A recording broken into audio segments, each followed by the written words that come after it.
guys, before we get started with our second lesson of the week, day number 5, I thought since that's a shorter lesson, I could take some time and go over some of these multiple choice questions with you from day 4 that our quizzes yesterday was that our quizzes is based off of. So if you want to kind of look through and just make sure everything looks all right, you can go ahead. We'll start right here with number 1. What is the other endpoint of the segment with midpoint -3 and endpoint -7? Okay, so we got endpoint -7, midpoint -3. Well, if that's a midpoint, we know it's the same distance between here and here as to the other endpoint. That is a distance of 4. So this will always also be a distance of 4. So -3 plus 4 puts us at 1. Number 2, according to the graph, what is the midpoint of segment AB? Well, this is going to be one where we actually have to bust out the midpoint formula. So just to remind you guys, a midpoint is going to have 2 components, x1 plus x2 divided by 2, and y1 plus y2 divided by 2. So we look, I'm going to call A our x1, y1, so that is at -1, looks like -3, and B is at 1, 2, 3, 1, 2, so 3, 2. So we have our x1, our y1, our x2, our y2, and we just plug those in. So midpoint is going to be -1 plus 3 over 2. We're trying to cut that in half to find the middle ground. And then -3 plus 2, cut in 2. And when you work those out, -1 plus 3 is 2. 2 divided by 2 is 1. So we know the x-coordinate is going to be at 1. So we know our midpoint's going to be probably right there. Well, that means we can mark out D. And then -3 plus 2, that is -1, divided by 2, -1 divided by 2, that's going to be -1/2, or -0.5. And so, it's going to be B. That and number 6 will be really the only, I think, long problems of the day. But number 3, I think, is going to be the toughest problem from this multiple choice. Point M is the midpoints of segment AB. But what is the value of x in the figure? So we see 4, 6, 7, 8, but this endpoint B is 2x and 2x. But let's not worry about that just yet. Let's think about what B will have to have for its x and y coordinate. So from A to M, we go 4 to 7. Well, that's a growth of 3. And if this is our midpoint, that means that this growth is going to be the same as from that midpoint to that endpoint. So what's 7 plus 3? Oh, it's going to be, x is going to be 10 for B. Let's look here. If A was 6 for the y coordinate, and then the midpoint is at 8, that's a growth of 2. That must mean that from M to B is going to be a growth of 2. What's 8 plus 2? Oh, that's 10 also. And so, guys, how are we going to find what the value of x is here? How are we going to find that? Well, if we know that 2x, 2x is the coordinate of B, and 10, 10 is the actual coordinate of B, won't these be equal to each other then? So we can take 2x, which is what x is represented by here,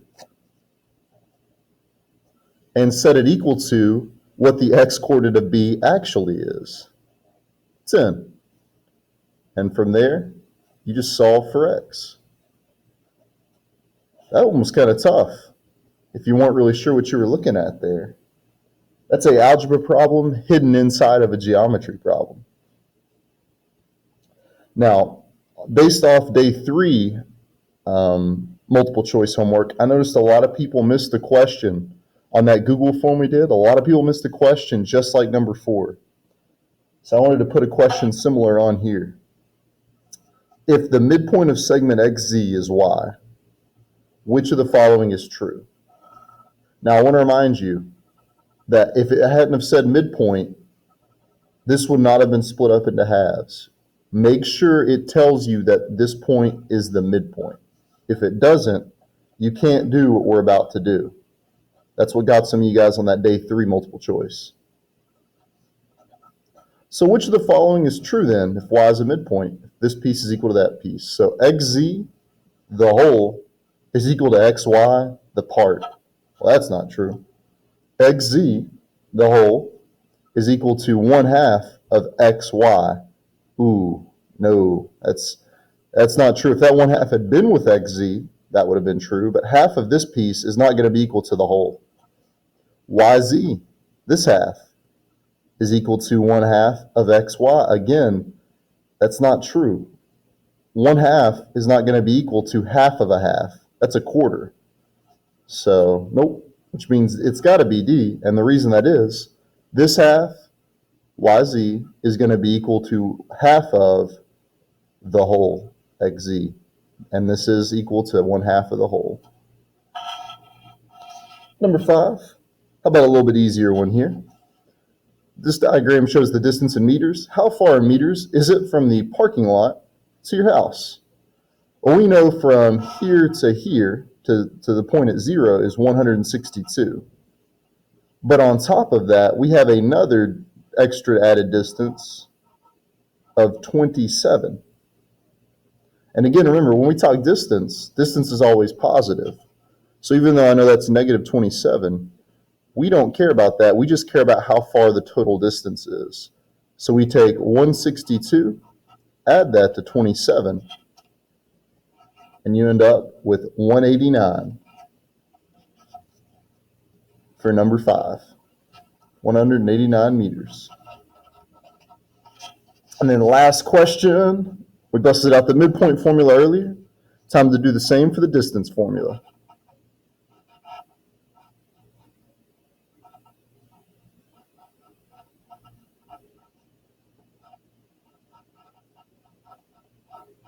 Wanted to make sure to write that down for you if you'd forgotten. There's our distance formula. We know point P, it's the one they gave to us first, so we can go x1 here, y1. Again, you could have made q x1, y1. It doesn't matter as long as you're consistent with what that makes the other one x2 and y2. We plug these in. After carefully labeling, we've got 8 minus 2 squared plus 3 minus 6 squared.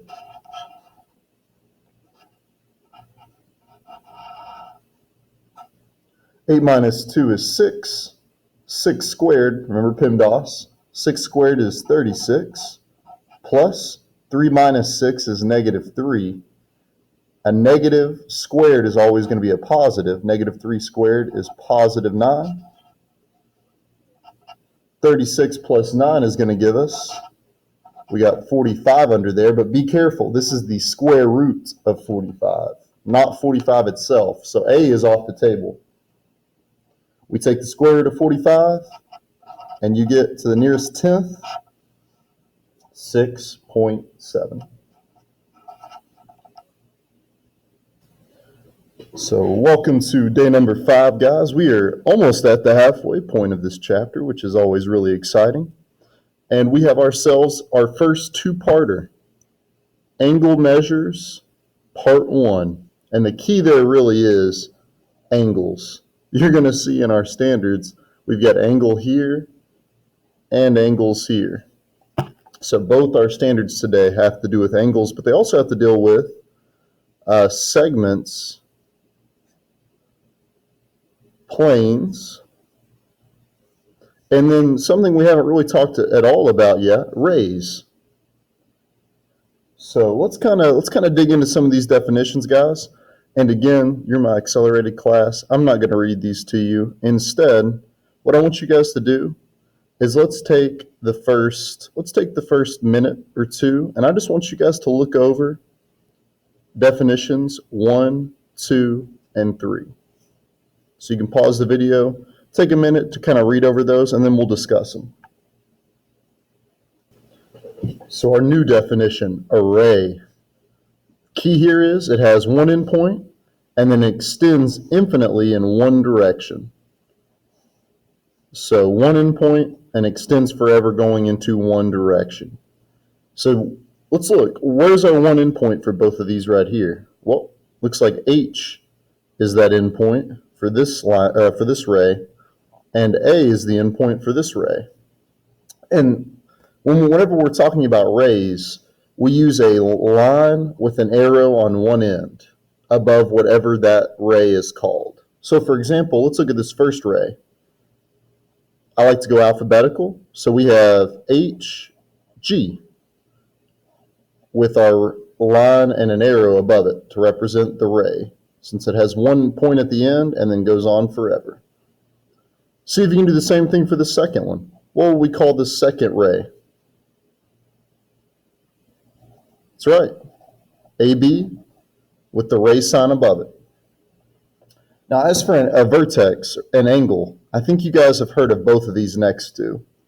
So we know angles are usually formed by two things. In fact, we call these two things non-collinear rays. So we have two rays, but here's the key. What creates the angle?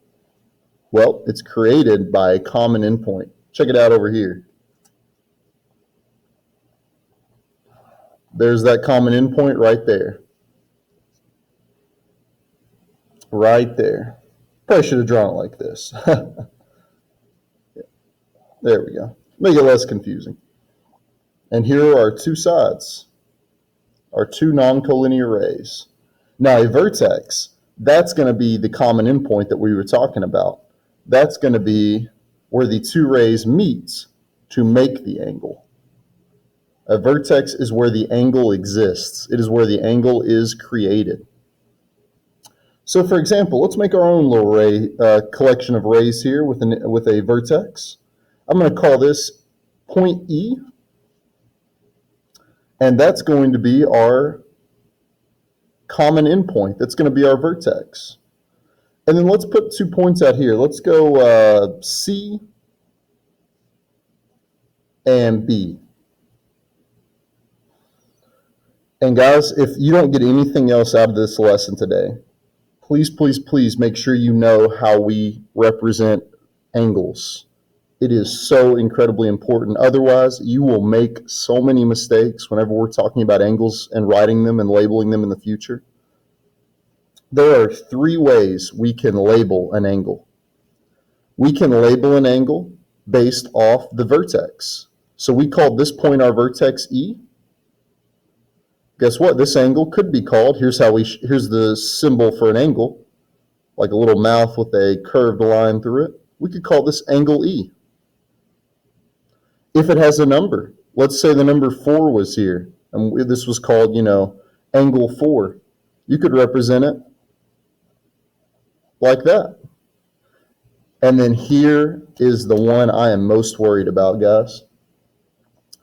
You also could represent this angle by using its 3 points that we see on it. We see point C, point E, and point B all create this angle based off the lines that go through them.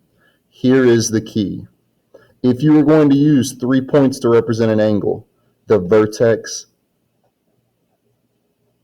has to be in the middle. Has to be. So what would that look like? Well, angle C, E, B. C, E, B. Vertex is in the middle there. How about another one?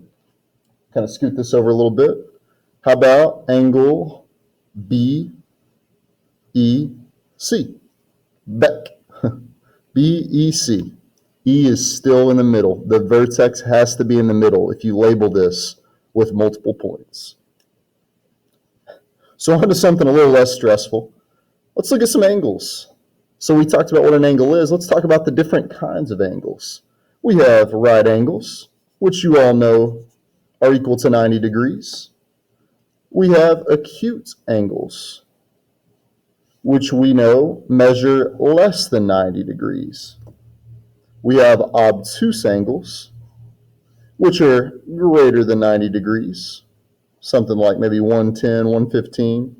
And then we have a straight angle, who I'm going to let you guys tell me what a straight angle is. It's an angle whose measure is, that's right, 180 degrees. In fact, if you look down here, a straight angle is a flat line where all 180 degrees is represented above it, or 180 degrees could be below it, depending on where you're looking. Now, what I want you guys to do is I want you to go ahead and label. And of course, with the right angle, we know we like to put the 90-degree angle box there. What I want you guys to do is I want you to give me an example of an obtuse angle. You can put a value in there, and an acute angle. So you can pause and just give me a value you think would be fitting of these kind of angle degrees. Okay. I went with 53 degrees and 150 degrees, but you probably went, if we went with the same ones, that's actually really, really scary. So guys, we just have 4 definitions left, and they are a little bit simpler. So an opposite ray, these are 2 rays that are connected. So 2 rays with a common endpoint, but they are heading in opposite, what do you guys think we would put there? Ray KJ and ray KL. What do we see here? These rays are heading in, yep, opposite directions. One is going this way, and one is going this way.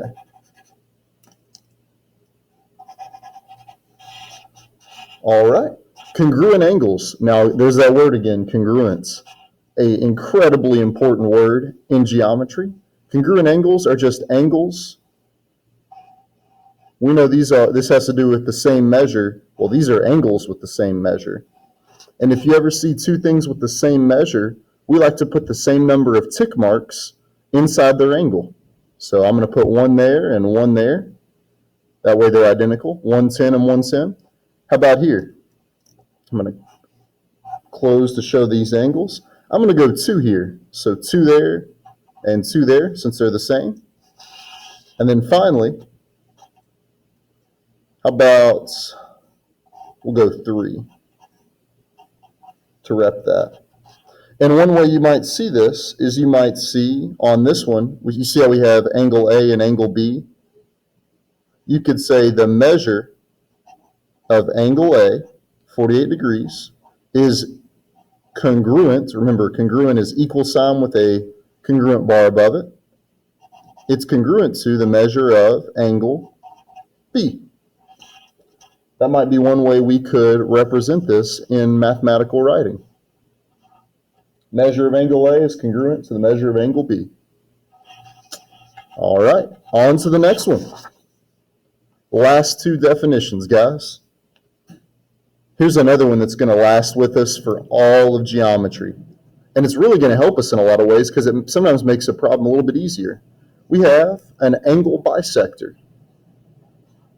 Now, an angle bisector is a ray, but it cuts an angle into, here's the key, 2 congruent angles. So a bisector takes an angle and cuts it into 2 equal pieces. And so let's give these angles some names here. I'm going to call this angle 3, and I'm going to call this angle 5.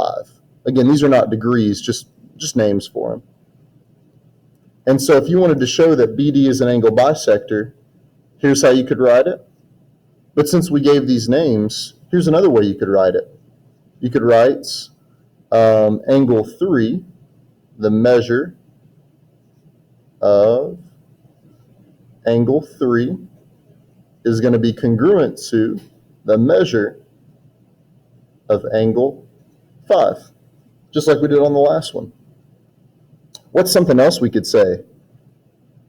Well, if these were divided up, couldn't we say that the measure of angle 3 plus the measure of angle 5, what would that equal? not angle A, or 8s, by the way. Again, 3 and 5 are just the names. They're not values. Well, if you take this angle, which another name for that could be ABD, and you add it with this angle, DBC, you get the whole angle. So that would be the measure of angle ABC.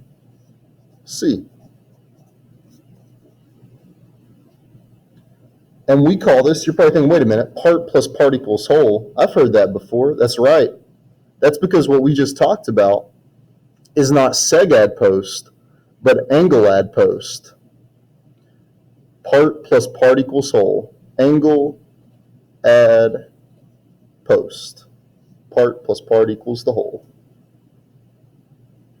And so I'm going to run you guys through a few examples of how we can see some of these definitions in action. And then I'm going to turn you guys loose to work on some of these individually. Like I said, it's a pretty short day. We only have a couple sections left, if you can believe it. So let's go ahead and start and hit the ground running here. A point in the interior of EBC, and a point in the exterior of EBA. So we're going to do some naming here. Let's start with the interior of EBC. What's a point that is in the interior of EBC, inside this angle right here? Oh, point F. That's inside of this angle, right? It's inside of it. So we could say point F. Then I'm going to come over here with this color. Exterior in EBA. Ooh, exterior. That means outside. So here is EBA, this angle right here. We want some points in the exterior. That means not inside. So, oh man, we got plenty to choose from. We got F over here. We got C. We got point G. So that's 3 points right there that are not on the inside of this angle. Next one up. What would we call the angle bisector of EBC? There's that angle again, EBC. Oh, but check it out. 28 degrees, 28 degrees. So this ray is bisecting this angle. And what's this ray called? Well, looks like it's got point B and point F on it. We could call this ray BF. So ray BF is the bisector. Couple more, and then I'll turn you guys loose. A point on CBE. Now, don't overthink this one. We've got angle CBE right here. Angle CBE. So what would be a point on that angle? Well, that's just going to be whatever's on either one of these rays, or is the vertex. So you could say, literally, you could say point C, point B, or point E. So don't overthink that one. Same thing for number 4, guys. Don't overthink it. What are the sides of angle ABF? Well, we know one side is going to be AB. That's a ray. So ray, I'll call it BA since B is the endpoint and A goes on forever. Again, you might could have called that AB. And then BF. Ray BF. This ray and that ray. And then the last one, before I turn you loose, I want you to give me a pair of opposite rays. So again, opposite rays. They share a common endpoint, but they go in opposite directions. Well, B is a good example of a common endpoint because we have BA and BG. BA goes to the left forever, and BG is going to head to the right forever.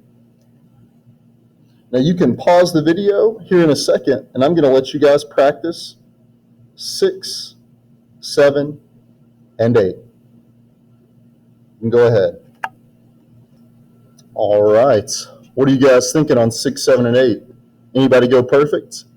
Point B is the vertex of every single angle created here. A pair of congruent angles. We know 28 degrees is going to be congruent to 28 degrees. That is FBC and EBF. And then finally, what is the angle with the greatest measure? Well, I see a straight angle right here. ABG, we know that's 180 degrees. Now, this next section, guys, is going to be practice as well, but here's what I don't want you guys to worry about. There won't be an Ed puzzle question here. I want you to take your time, not worry about missing this, and do some experimenting, because a lot of these questions may have multiple answers. So if you're thinking, well, wait, could that also be an answer? In some cases, yeah. So take your time, guys. Read carefully. We're going to be using this figure right here to answer questions 1, 2, 3, and 4. So you can go ahead and pause the video, and we'll talk about this and go over it when you're ready to unpause it. And here we have it, guys. You can take some time, pause if you need to, look over these answers. Again, I think most of us probably crushed number 1.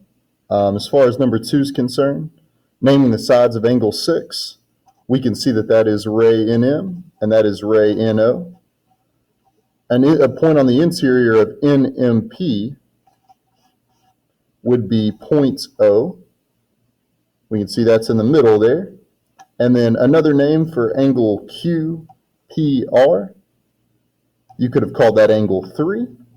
You could have reversed it and gone RPQ, as long as P is still in the middle, it's our vertex, or you could have just called it angle P, named after the vertex itself. Last section of the day, guys. Now this one's going to look, it's not going to be difficult, I will say, but it's going to look easier than it actually is. So just be careful here. We're going to classify each angle as right, acute, obtuse, or straight. And so I'm going to do a couple of these, but I'm going to leave these last 2 to you guys. And just be careful, because what's going to help us out the most is seeing, oh, we got a right angle right here. And that's going to follow with UZW. Oh, and that's our very first one. So we know that is a right angle. But just be careful, guys, because some of these can kind of mess with your mind a little bit. Like, for example, let's look at number 2. Number 2 is TZW. And at first you see that right angle box and you think, oh, well, is TZW a right angle? Not quite. We see that that belongs to this right here. So when we're talking TZW, that's going to be actually a little bit wider. It still uses the same ray, but this ray down here is a little bit further down. So we see this is actually going to be obtuse, TZW. And so guys, to end today, I'm going to give you a chance to practice numbers 3 and 4, and then we'll be ready to wrap up. So go ahead. All right, and I'd say you guys crushed it. UZT is this tiny acute angle here, little sliver, and then TZY, that's going to be this whole line right here. That is a flat line, so we know that is 180 degrees, or a straight angle. So guys, our homework is going to be multiple choice. Now be careful, there's some on the back here too. We got multiple choice 1 through 4 on this page, and then 5 and 6 on the back. And some of these are going to be throwbacks, so I'm going to be very curious. Make sure you have days 1, 2, and 3 on hand, because some of these may be some throwbacks, especially 5 and 6. So best of luck. If you have any questions, let me know, and be on the lookout for some homework.